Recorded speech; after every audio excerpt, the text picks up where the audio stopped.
Listen to this podcast now on the Red Apple Podcast Network. The Leadership Thread with Dr. Peggy Polonis. I'm Dr. Peggy Polonis. Join me on each episode where I unravel the story that shaped leaders, tracing the thread that led them where they are today. Because leadership isn't born in adulthood. And thank you once again for joining us on the Leadership Thread, education, ethics, and sustainability. Download all of Red Apple Media's podcasts right now through your favorite podcast platform. This is Let the Record Show. Now, here are your hosts, Judge Richard Weinberg, essayist and commentator Eric Levine, and Suffolk County Republican Committee Chairman Jesse Garcia. Welcome back to Let the Record Show with Chairman Jesse Garcia of the Republican Party. Jesse is the Vice Chair of the New York State Republican Party, as well as being the County Chair of the Suffolk County Republican Party. With us is our co-host, noted attorney, commentator, essayist Eric Levine, and I'm Judge Richard Weinberg. We're honored and privileged today to have an esteemed fellow from the Hudson Institute, Joel Rayburn, who's an expert on the Middle East and has background in foreign affairs and diplomacy. Eric, I turn Mr. Rayburn over to you. Joel, welcome to the show. Thank you for joining us. My pleasure. So what I'd like to do is to start with the hub of the problem in the Middle East, Iran, and then, time permitting, talk about a couple of spokes like Hezbollah in Lebanon, the Gulf Cooperation Council, and Hamas. So let's start with Iran. If you listen to the Democrats and the mainstream media, Iran has never been more powerful. America's on the verge of collapse. We are near surrender, and Iran is probably now the most powerful country in the world. Now, I may be exaggerating, but not by much. Long and the short of it is the media and the Democrats are portraying America as losing and Iran is winning. I see it 180 degrees the opposite way. I see America on the cusp of total victory in Iran, on the cusp of total collapse. What do you see? I see it similarly to the way you do, Eric. I'm also surprised by the way in which it's sort of an Orwellian up is down, down is up. There's an information campaign going on that the Iranians and their allies and I think apologists and are pushing, and that's the only front on which they're winning. I will say, I do think they may be winning that one, the information one. But back in the real world, in the military world, in the economic world, they're in quite a difficult position. And I don't see that they have many options. Militarily speaking, their military capabilities have just been absolutely, degraded is too light a term for it. Their air defense, missile defense, Air Force, naval assets have all been wiped out. Their intelligence systems and so on, obviously very degraded. And then economically, on the economic front, they were already in a state of near economic collapse before the war.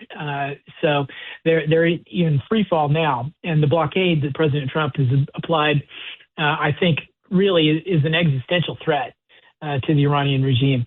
So, if you recall, it was the economic collapse and just the disaffection broadly in Iran that was one of the impetuses to the January nationwide uprising against the regime. So I don't see many options for them other than just to try to use the information weapon that they have to try to fraudulently convince the rest of the world that they can hold out and that they have the means to hold out. I don't see it. Well, are the Democrats morons or are they strictly politically motivated? What's your assessment of that? Because it's otherwise intelligent people, I think, don't know how to discern reality from fiction in this case. But that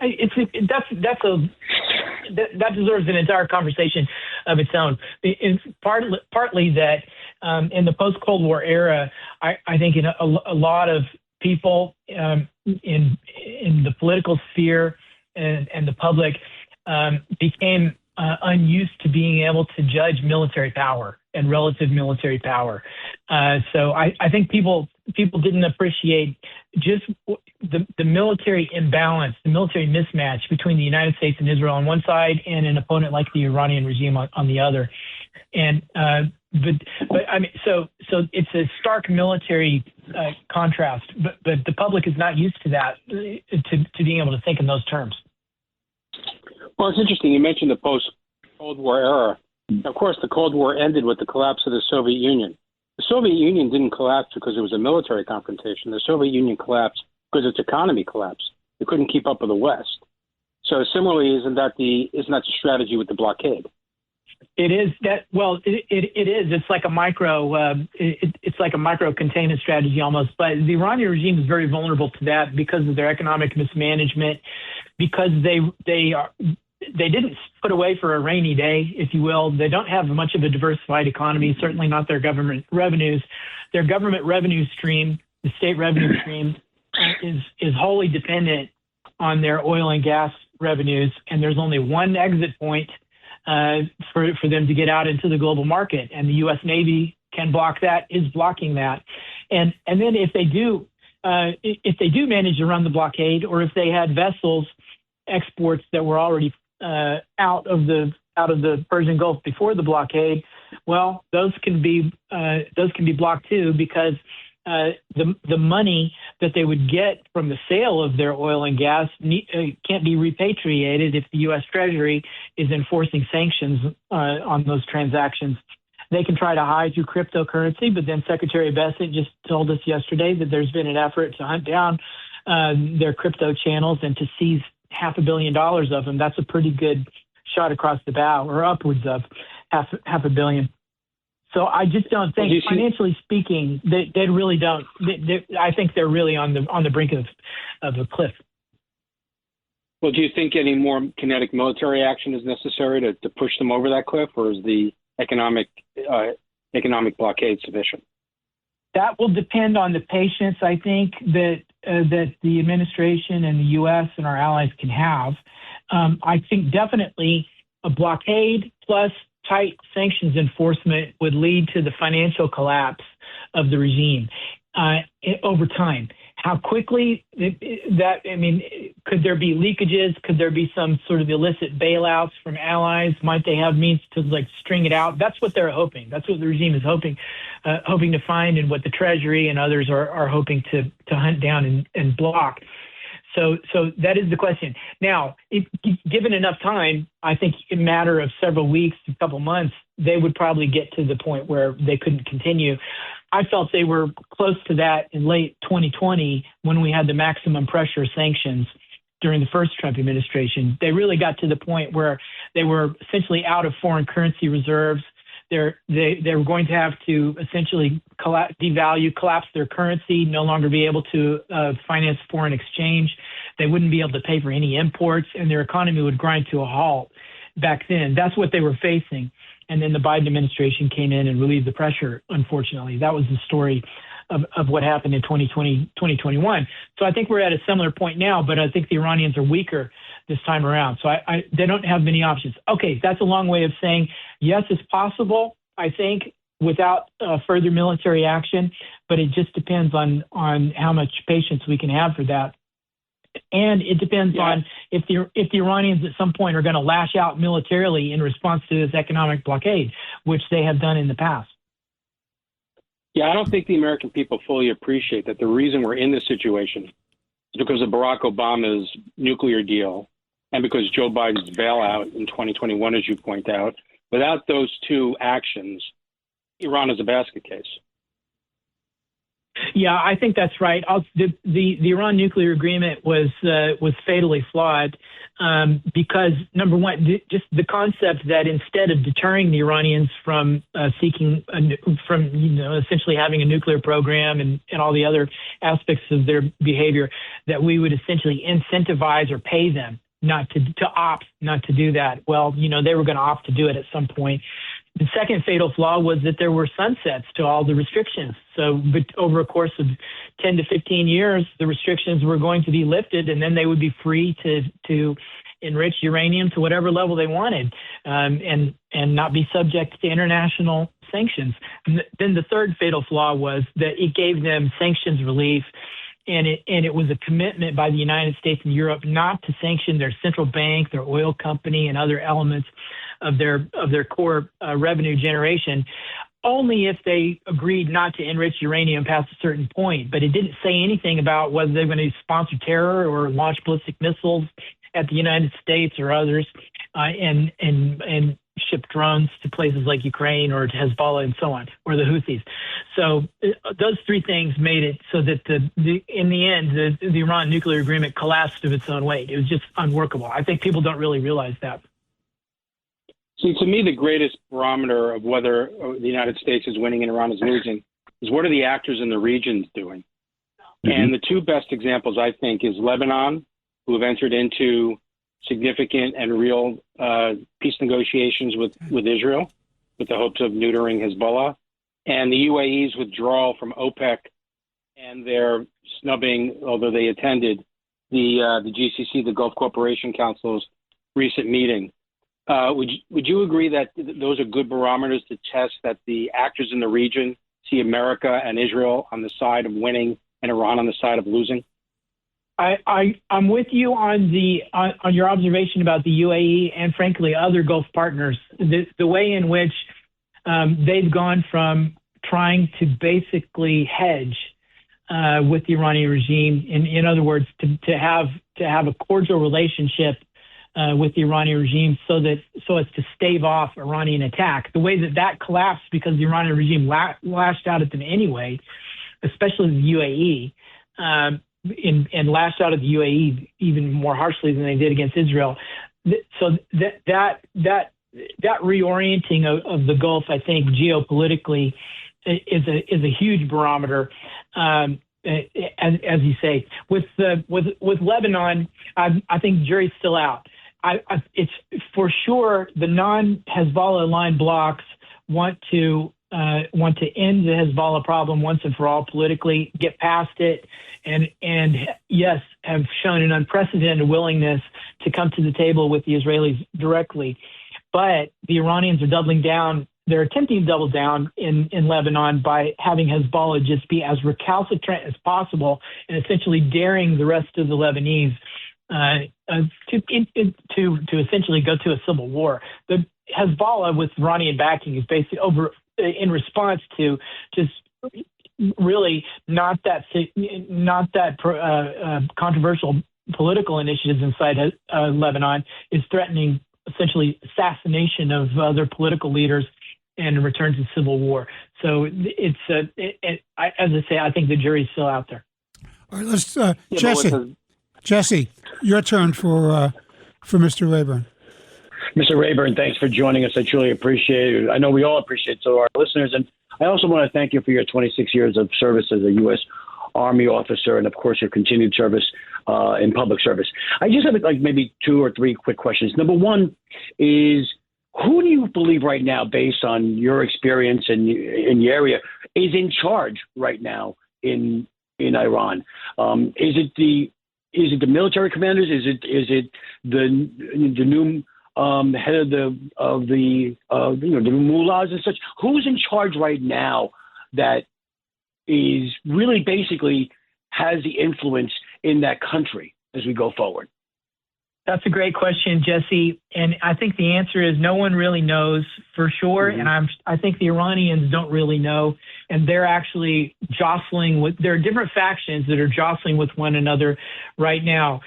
Of those factions, so the Revolutionary Guards, the IRGC, they're also divided in some factions. But it seems like the faction that is, I would say, headed by a real hardliner like Ahmed Vahidi, who's the new commander of the Revolutionary Guards. I mean, this guy is the hardest of the hardliners. So I think he's probably the first among equals in the decision, let's say the decision-making tier of that regime, of the remnants of that regime right now. But for sure, there are other factions that probably would be more inclined to cave to American pressure than the Wahidi faction. At least that's the way I think, we're reading it from the outside without access to intelligence or inside information. But Mujtaba Khamenei, the new supreme leader, seems to be kind of supreme leader only in name. It's not even clear what his actual health and physical condition is. Is he awake? Is he cognizant? We hear rumors that he's disfigured, that he's undergoing plastic surgeries, that he's lost a leg, and so on. So that doesn't sound like a guy who's in shape to be vibrantly leading a regime that's at war. And then also, Jesse, there's another part of the Iranian regime which has to actually, administer the state, try to manage the economy and so on. And they seem to have a very different set of near-term objectives than maybe the Revolutionary Guards do. That's President Pezeshkian. Probably Foreign Minister Arakchi is with that group. I think the Speaker of Parliament, Mohammad Bakr Kalibaf, who's a former Revolutionary Guards general, but he's turned politician, I think he has a foot probably in both camps. So I think, and I'm sure there are other factions even outside those, like the former President Ahmadinejad and some others that probably are weighing in from outside that system, and it's a bit of a mess, which I think is what President Trump is, why he comments on it to that effect from time to time. Mr. Rayburn, I'm sorry. Go ahead. Mr. Rayburn, I want to ask you this. It's 47 years since Carter made the mistake of letting the first Ayatollah leave Paris and go back to Iran and undercut the regime of the Shah. It's 47 years they've been screaming death to America, death to Israel. It's 47 years since they've been setting up the terrorist networks and their ring of fire. It's 47 years where they've been putting out assassination contracts against our governmental and political leaders and try to carry that on, indeed on our shores. It's 47 years where everybody said, well, we have to search out and find the moderates, the so-called moderates, who we can cut a deal with. They're reasonable people. They don't want war. They're not driven by a mentality, a hegemonic mentality. They're not driven by a death cult mentality. They're not driven by the fact that they think that when they die, they're martyrs and they get all these virgins in heaven. These are perfectly Western-oriented people. They just want a deal, just a question of fine-tuning the deal to make them happy. Now, I'm very skeptical about that because I believe that the only way you're going to have safety for the world civilization, first in the Middle East and then Europe and then back here in the United States, is we have to have real regime change. So when President Trump says, well, there's already been regime change, I think he's kidding himself. You just replace one group of tyrants with people who may be even more extreme, the crazies in the Revolutionary Guard. What are your thoughts?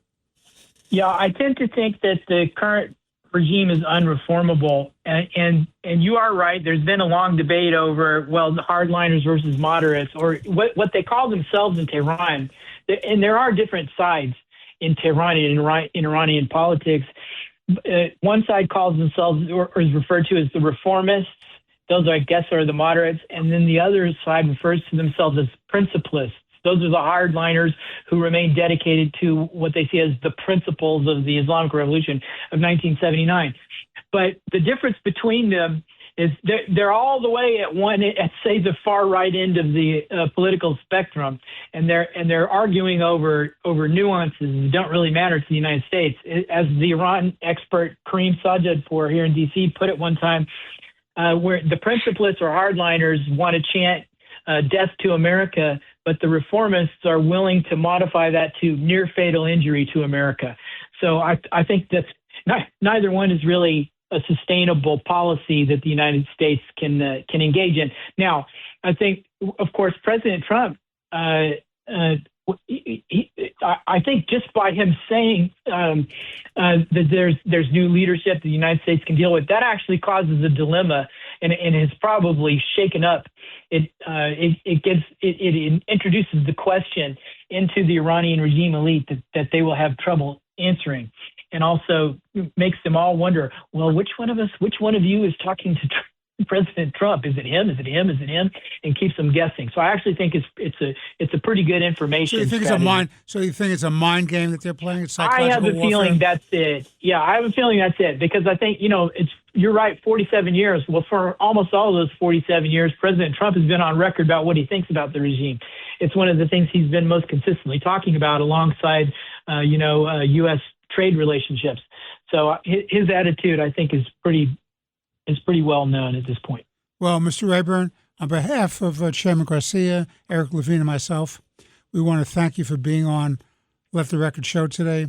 Joe Rayburn is a noted scholar at the Hudson Institute, a diplomat, a foreign service officer, served in the military, a very thoughtful and important thinker on these great issues that have to do with the survival of Western civilization. We look forward to bringing you back, Mr. Rayburn, on Let the Record Show as this evolves, because I don't think we're going to have a quick resolution of this. Thank you. Thank you, Richard. I appreciate that, and I look forward to it as well. Thank you very much. This is Let the Record Show with Chairman Jesse Garcia, noted attorney, commentator, essayist Eric Levine. I'm Judge Richard Weinberg. Please stay with us. We'll be back in but a few moments with a second segment of today's show. Thank you. Let the Record Show is on the air.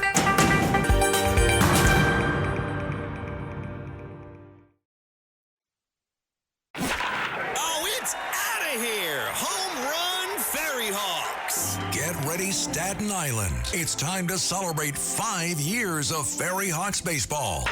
Come out to the ballpark as the Ferry Hawks welcome in the Charleston Dirty Birds May 5th through the 10th. Grab the kids and come on out. We kick it off on Tuesday, May 5th with Cinco de Baseball with $5 tickets and $5 food and beverage specials. And we end the week as we celebrate all moms on Mother's Day. Moms get in free. Visit ferryhawks.com now to lock in your seats. Hi, Diva. It's Rachel. And Jordan. Yeah, hi. Quick question. Why are you not spending your Venmo balance? Yeah, we're concerned. You can, buy stuff with it. Ugh, you love buying stuff. And earn cash back on eligible purchases. You love purchasing eligible things. So the money your friend sent you yesterday, that's today's ramen or rideshare or eye patches. The skincare kind, not the pyro kind. Spend with Venmo, and you can earn cash back with Venmo Stash. Venmo Stash bundle terms and exclusions apply. Max $100 cash back per month. See terms at venmo.me/stash terms. ID verification required to use a Venmo balance. When you're taking on the tough jobs, gear up with Venom Steel Gloves and defend your hands from grime, grease, and muck. They're 70% thicker than common disposable gloves with heavy-duty 2-layer nitrile protection, including a black outer layer and a white inner layer that provides chemical and rip resistance. Great for all your painting, plumbing, automotive, and DIY projects. Ryan Reynolds here from Mint Mobile. I don't know if you knew this, but anyone can get the same premium wireless for $15 a month plan that I've been enjoying. It's not just for celebrities, so do like I did and have one of your assistants switch you to Mint Mobile today. I'm told it's super easy to do at mintmobile.com/switch. Upfront payment of $45 for 3-month plan, equivalent to $15 per month required. Intro rate first 3 months only, then full price plan options available. Taxes and fees extra. See full terms at mintmobile.com.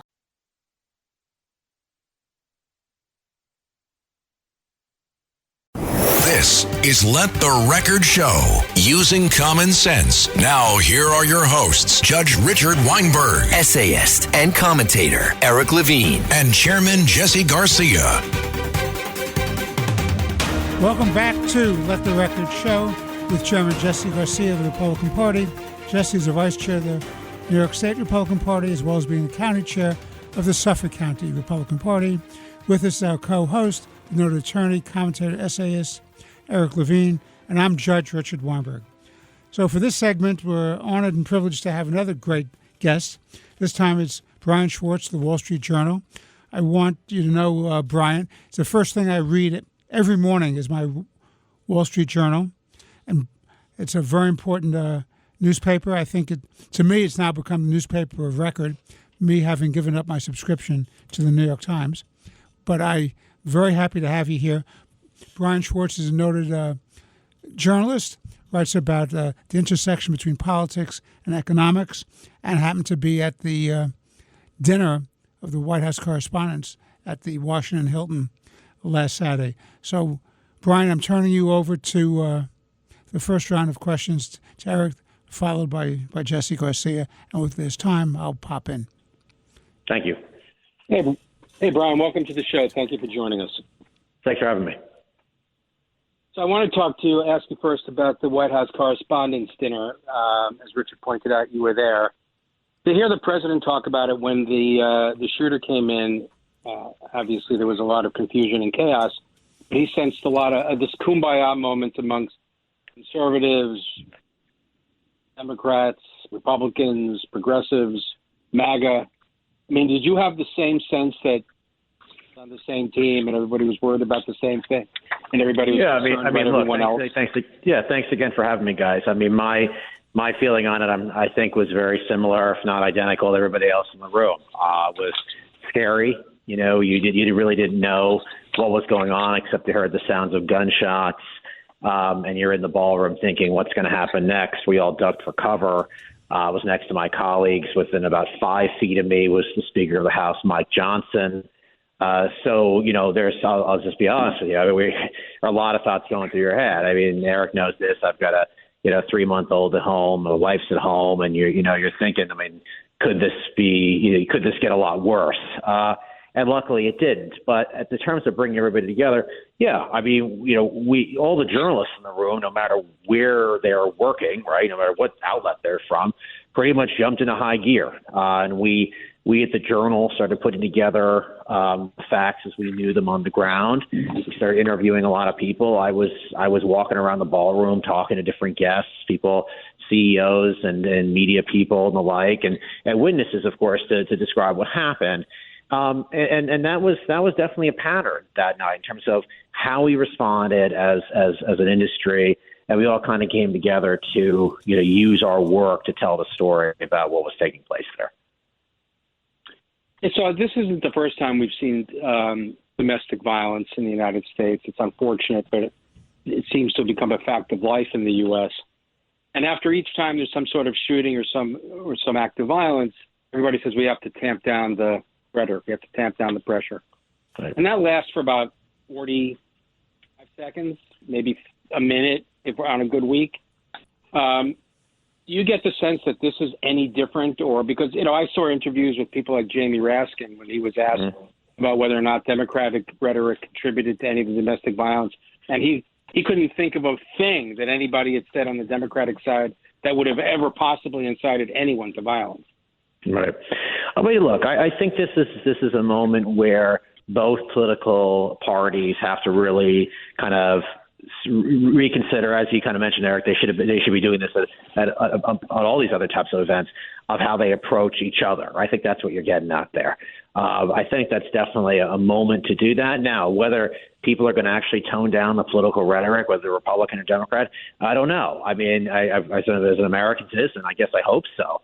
But as a journalist, of course, you don't want to see all these things all the time taking place at all. But at the same time, unfortunately, we're in this kind of difficult political environment right now. We're months away from the congressional midterm elections.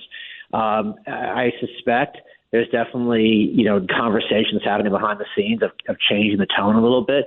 But to your point, I don't know how long it's going to last, particularly as we get closer and closer to a key election. Richard made the comment, somewhat jokingly, but there's a lot of seriousness to this. You can't read the New York Times anymore. And one of the reasons you can't read the New York Times is because the damn thing is so biased. And it talks about, Donald Trump in the most extreme, dire terms that anyone who has the least bit of education knows that he's not a Nazi, knows that he's not Hitler, knows that he's not a king, knows that, there's going to be elections in 2028. And yet they put forward this image of the man as if he's going to bring an end, not just the United States, but to the entire world. Do you think I'm convinced that the media is playing a very large role in this increase in domestic violence. Do you share that view? I don't know if I'm even going to go there. I mean, I think that what I can say is that in the events of, the events like we had at the hotel, at the Washington Hilton, where there was a crisis, we all we did our jobs, right? I can only speak to that. I can only speak to what I know, to how we do things, right? When we're in this kind of corner of a situation, we do our jobs and we do the best job that we can to get the facts out there for the American people to read and to process. In terms of places and how they do things, I don't even know. I can't even go there. I could say no, that the Journal, puts down tons of efforts to clarify things and work toward the truth and get the truth out there for readers. And I think that's how a lot of journalists are. I know a bunch of them here in D.C. and in New York. Eric, he knows, I was in New York for a while. And the journalists I know do everything they possibly can to be as fair as they possibly can. Jesse. Hey, thank you, Brian. Thank you so much for joining us. I truly appreciate it. I have two questions, one on process and one is to get to build off of what Eric asked you about the rhetoric and the role of the media. Let me just first talk about process. So you're in this chaotic situation. The room is being cleared. The president's being whisked out along with the major cabinet members. And you said you immediately began doing your job. Explain to the listeners, how does that occur? Are you on the phone with your desk? What type of is there any type of technology you use? How do you get these interviews or whatever you record? It's a great question. I mean, it's a great question. I appreciate the ask. I mean, listen, when you're in that ballroom, that specific piece of real estate, I think you listeners really would be interested to hear this part. There's very little cell service, and the Wi-Fi is terrible. That's just historically known. So when you're in there, whatever's happening, it is really, really hard to communicate with the outside world outside of that ballroom, no matter the event. Doesn't matter what the event is. So when this whole thing went down, that was a challenge. So what we had to basically do is one editor, my editor, got in touch with the desk in New York. He started communicating over the phone the best he could, as everything was taking place, what was happening. In New York, they were taking notes about the ongoing attack, effectively, right? And then after everything was settled down and we got the clear to stand up and get out from under the dinner tables, I went up to my editor and basically said to him, okay, what do we got to do? What do we have to do? And a bunch of us at the Journal did that from what I saw. This is just, again, using my own experience to explain to the viewers and listeners what happened here. And then we basically my editor said, listen, we got to fan out and we got to figure out what happened. Because at that point, we still didn't know anything about the shooter, anything about exactly how this all went down. And we did. And we started going from person to person with our phones, taking notes on our phones, trying to get answers and trying to get insight. And then we all kind of regrouped in the middle of the ballroom. We gave our notes to our editor. Our editor found a way to get seems like one bar, if you know what I mean, of signal, called it back to the desk. They put the information back into the story. And then we worked on it throughout the night together as we left the hotel. That's what happened. And that was kind of the really key process in which we went about doing our jobs. That's fantastic. That's interesting. Just to follow up on that, what about the natural competition that goes on amongst these news agencies and these reporters that they want to be first? I mean, will they do an interview with you? Like if you wanted to choose to speak to a reporter that was closest to the dais, how does that dynamic work out? Well, I mean, I know that I spoke to a bunch of people in I guess you could say competitor news organizations, put it that way. I did. I mean, and it wasn't as cutthroat as maybe people would think. They were very open to talking with me. I'll put it that way. It wasn't. I explained who I was. I said we're doing a story for the Wall Street Journal, and they started talking about things on the record to me. And I don't even remember if we used this stuff in the story now, but it's relevant. They opened up and talked to me, and that did help context-wise to work on these stories. Fantastic. The other part is I want to take up what Eric had touched upon about the media, the New York Times being so biased. What were your thoughts of the 60-minute interview between President Trump and Norah O'Donnell, where in the past news agencies would not publicize full context or give perpetrators like this or assassins like this a venue to broadcast their manifestos? Yet Norah O'Donnell decided to do that. And the president, you having gone through three of these occasions now, probably took some exception to that and probably knowing being media savvy, that's usually is not what happens. What were your thoughts? Do you think the conduct there was journalistic, or was it something else? You know, when you're in the heat of the moment with a person such as the president, right? You know, there are things you're going to try to bring up that he may not like. I mean, that's just something, and I don't think it's just the President Trump. I think President Biden was like that. President Trump in the first term was like that. We know that, and President Obama. They none of them always love every single thing reporters bring up. But in the case of the Norah O'Donnell interview, to your question, look, she brought up a record, which is what it was, and you can dispute the merits of what was in it, right? You could just say that, of course, the stuff in this manifesto isn't true. Okay, so that's one thing. But she's a journalist, brought this up because it seemed like to me, because this is what I think she did, was trying to use the context of what was in there to try to understand where things were, what was in the president's mind as he and his administration go through this investigation. That's how I took what she was saying. I could be wrong, but that was my feeling on it. And she was trying to understand his position on this man allegedly going about doing what he did with this stuff in his mind that, of course, the president denies is true. So I think that was the context of what she was saying. And I think as a journalist, is it fair to go there? Yeah, I'm not saying it's like perfect. You know, it's not picture perfect of a thing to do, but I can understand why she went there based on, I think, my thinking on why she did it. That's why. That's why I think it's not a terrible thing for her to have done. Understood. Thanks. Let me ask you this question, Brian. It seems to me, and Jesse and Eric and I have talked about this on the show for a long time, that there seems to be a change in the culture in America today. There's a lack of civility, respect for dissenting opinions. There seems to be a glorification and normalization of political violence. You have this character, Hassan Piker, who did an interview the other day, and what he said was there's such a thing as legitimate stealing if you're stealing from the man. He's borrowed the term that Frederick Engels, who was a co-author of the Communist Manifesto with Karl Marx, social murder, justifying murder of people whose political, ideological views are different than yours. The glorification of this assassin, Luigi Mangione, here in New York. What are your thoughts about this? Have we hit a turning point that we can't come back from? No, I don't think we're at some sort of turning point of no return. I just think we're in this very difficult political environment. It's not one person's fault or a group of people's. It's just this is kind of where we're at right now based on how politics is played, quite honestly. Look, there's people, both parties, you guys know this, Republican and Democrat, people running for Congress. They're trying to get that viral moment. Or someone who's, look, there's people trying to raise money, right? So they're going to say something that's kind of would seem to some people outlandish, right? They're trying to get attention if they don't want to get the money, right?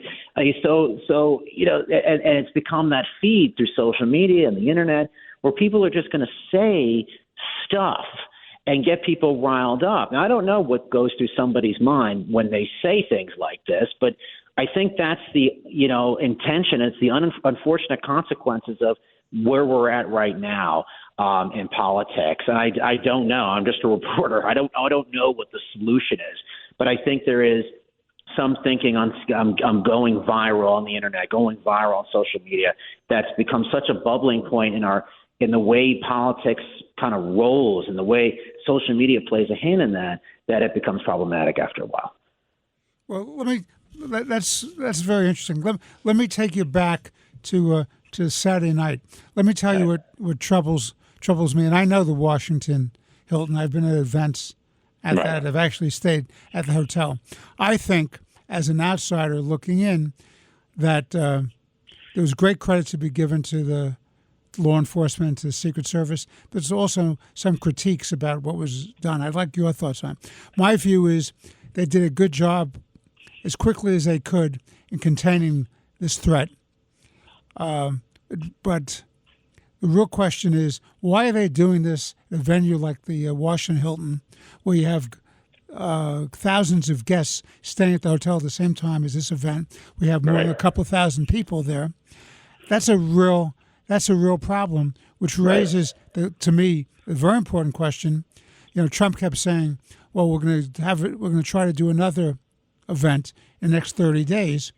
And I don't know where it's going to be done and how it's going to be done, but they have to do a better job of protection. Because, look, if you had a half a dozen terrorist assassins breaking through the line, you would have had they could have hit that ballroom, and you would have had hundreds of people. Yeah, you're right in terms of there's still a lot of questions around how this happened. Is why I think you're going with this, and I think that again, from what I saw getting into that hotel, even that night, I understand from what I've read, I believe this individual was staying at the hotel the night before. Well, let's just table that for a second.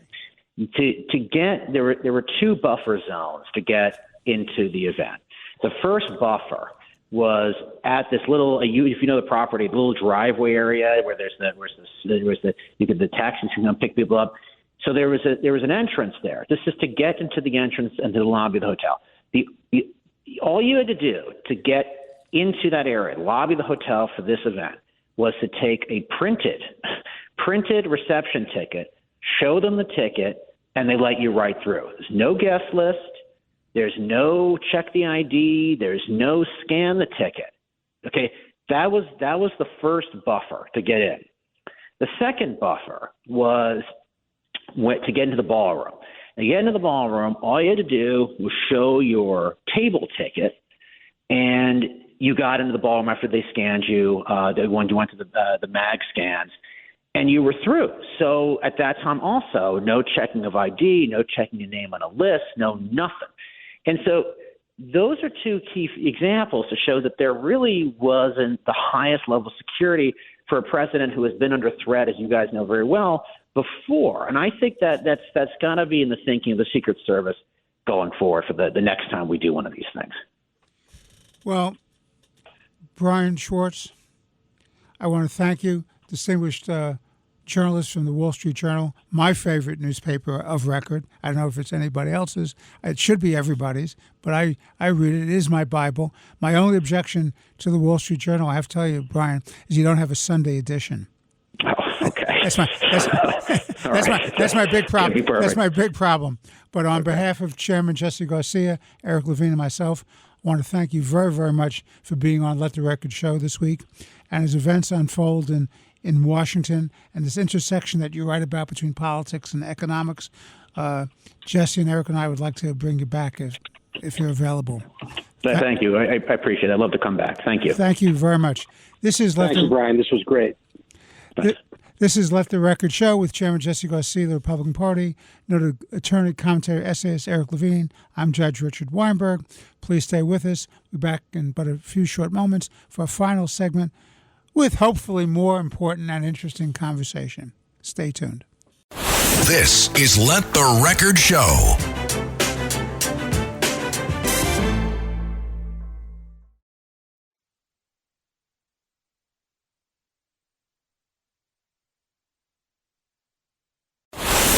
This is Let the Record Show. Now, here are your hosts, Judge Richard Weinberg, essayist and commentator Eric Levine, and Suffolk County Republican Committee Chairman Jesse Garcia. Welcome back to Let the Record Show with Chairman Jesse Garcia of the Republican Party. Jesse is the Vice Chair of the New York State Republican Party and the County Chair of the Suffolk Party. With us is our co-host, noted attorney, commentator, essayist Eric Levine. I'm Judge Richard Weinberg, and joining us in the studio now is my very good friend, Senator George Borrello, from somewhere upstate New York in a place I cannot pronounce or spell, but a great state senator, a good friend, a common sense gentleman who stands for good government, public safety, high quality life, deregulation, and cutting back on taxes. Is that a fair summary, Senator? Absolutely, Judge. Thank you very much for that. So I want to ask you, Senator, I'm very worried as the House Democrat, even though Eric keeps saying he doesn't believe it. No one believes it. Not just me. No one believes it. Your wife believes it. My wife doesn't. That's correct. All right. But this is what it's troubled me and all the years the three of us have been doing this show. I'm terrified of one-party government and the abuses of of one-party government. And we're coming up, and this is the mid-year elections. The entire legislature is up, Senator Borrello. What are your thoughts about the chances of the Republicans and why it's so important that we break this logjam of one-party government in Albany and throughout the state? Well, I think the question that New Yorkers have to ask themselves is how much more can you take, right? I mean, you're watching our economy in decline. Crime is up. The cost of living is up. And this lays squarely at the feet of one-party Democrat rule here in New York State. And I don't care if you're a lifelong Democrat, if you're an independent, if you don't pay attention to politics, you have to understand that one party controlling everything has been an unmitigated disaster. So you should want to make that common sense decision to restore balance to our New York State government. And that means letting at least Republicans control one of those houses. Like when the New York State Senate was a majority Republican, which is, not going back all that far, about 8 years, under that kind of divided government, the Democrats, Republicans had to come to the table with the governor, and they had to compromise. Right now, you're seeing the impact of not having to compromise and the devastating impact it's had on our economy. And how confident are you that the promises that Governor Hochul makes about taxation, about this obsession with green energy, the failure of those policies, the fact that our grid is at risk, our ability to deliver energy to our population is at risk, that she'll do and say anything that's necessary to get elected, but right after the November election, if she's reelected, that's back to the same old game. Absolutely. The only thing I can promise you is that if she were to win re-election, that she will absolutely go back to appeasing the far left, because that is what has gotten her into that chair. And she right now is trying to desperately convince them, as part of this delay in our budget, she's trying to desperately convince them that they need to temporarily compromise on things like the radical climate agenda that is, causing our utility bills to skyrocket, and everything else that's involved, like you said, the reliability of our grid, which is in danger. She's trying to desperately convince them that we can't let rampant crime and illegal immigrants running wild in the city because of the political implications, not because of the quality of life, not because it's the right thing to do to undo these horrible things, because she wants to get through the election. So right now, that's the battle that's going on right in Albany. That's why we do not have a state budget as of right now, because she is trying to desperately convince them to at least temporarily support these pauses, if you will, on bad policy. And that has real implications for the city of New York, because the Speaker of the City Council, Julie Menon, who is a common sense Democrat, against a radical socialist Islamist, our mayor, Zoran Mandami, they've just given him another couple of weeks to put in his executive budget to the middle of May, while it's due under the city charter on May 1st, because the city needs to know what's going on in Albany before they can do their own budget. And then, as you know, Senator, under the New York City charter, the budget has to be done by the end of June. Mm-hmm. Mm-hmm. So, Jesse, since you're the political hand here, I turn the Senator over to you. Senator, it's always a pleasure to hear from you. You're a great fighter for the people of the state of New York and a great friend. Thank you. It was great to host you in your conference here just a few months ago for your great event. Thank you. For your retreat. Just the Voting Rights Act has been struck down by the U.S. Supreme Court.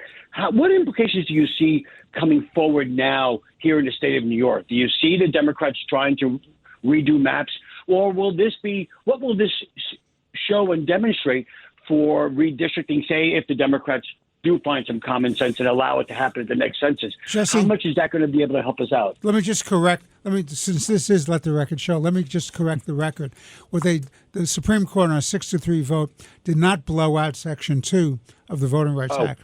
What they did do is they said in its application, in this particular case, since there was no record of demonstrable racial discrimination in the districts and in terms of voting patterns, that in this case there was no justification for those lines. So Section 2 still lives. They made the test stricter.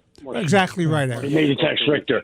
Well, Senator, that's why I'm surrounded by two great lawyers and a judge, so that could be corrected. And so, regardless of that, How do you think that's going to be impacted, whether the Democrats try to redistrict now or as it comes forward, as the census approaches in just a few years?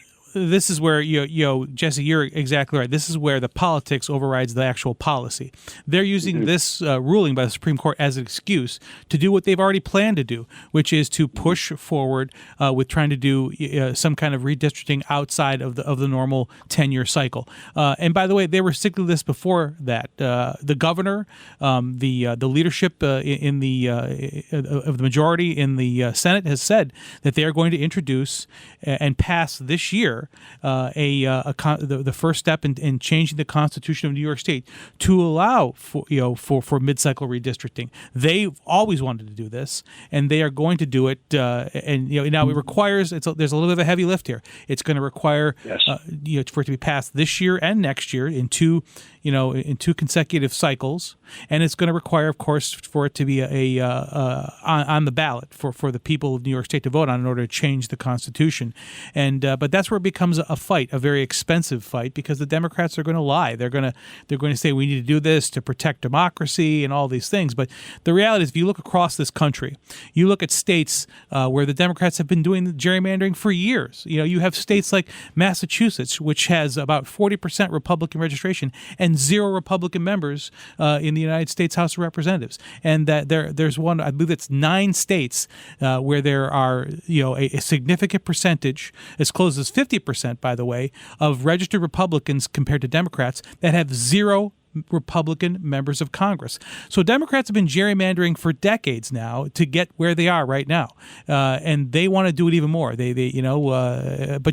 think this is where the old saying that pigs get fat and hogs get slaughtered. Well, I think they're setting themselves up for that. Well, the problem, gentlemen, is that you had a whole provision, constitutional provision in the state of California, and they spent hundreds of millions of dollars to put a referendum on the ballot in California, which got through, I think, 53 to 47. I think that was the breakout.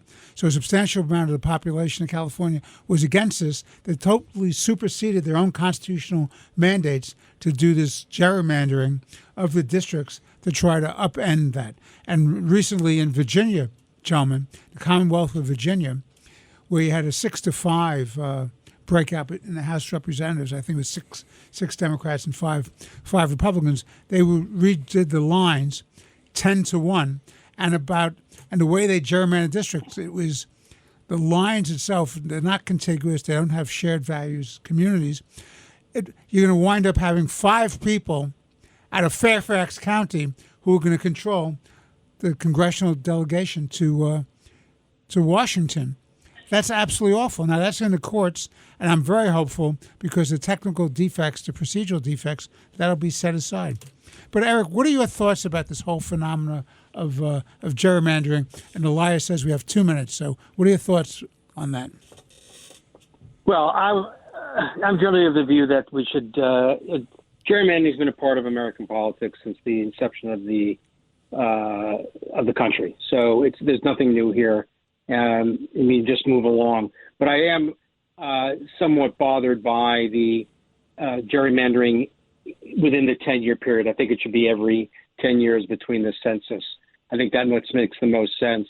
And I really don't know at the end of the day which party is going to benefit from that. I could see it going either way depending on how the politics breaks.